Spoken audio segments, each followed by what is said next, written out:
Hey guys, nandito na po tayo sa last na tawid na po ito. Tinawid natin na ito. Wala na yata. Wala na ba tayong tatawid ng ilog, pre? Wala na? Isa pa. Isa pa. Yan. Update mo nga ako pare sa pangyayari dito, yung sinasabi mo kanina. Yung nalubog na kwan. Dito yung jeep na natumba. Jeep na natumba. Pero yung tubig, ganyan pa lang. Ganyan. Tapos nung time na tumawid sila, nabitin sila. Tapos may ulo yata guys ng baha. Dito nang galing guys sa lugar po na ito. Yan. Oo. Dito po yata yung jeep. Hindi nakaahon yung jeep, tapos may malaking baha na galing po sa taas guys. Yan. Ilan ang patay nun guys? Pare? Ilan ang patay nun?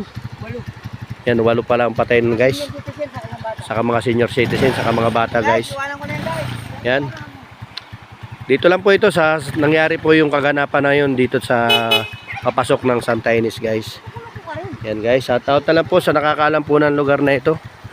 Yan, kaya kapag darating po kayo dito, medyo titingnan po nyo yung bandang taas kasi may pagka-delinquente po itong lugar na ito. Lalo na pagka medyo malakas po yung tubig. Kaya pag dadaan po kayo dito, ingat-ingat na. Hirapan po tayo pagtawid dyan kanina guys.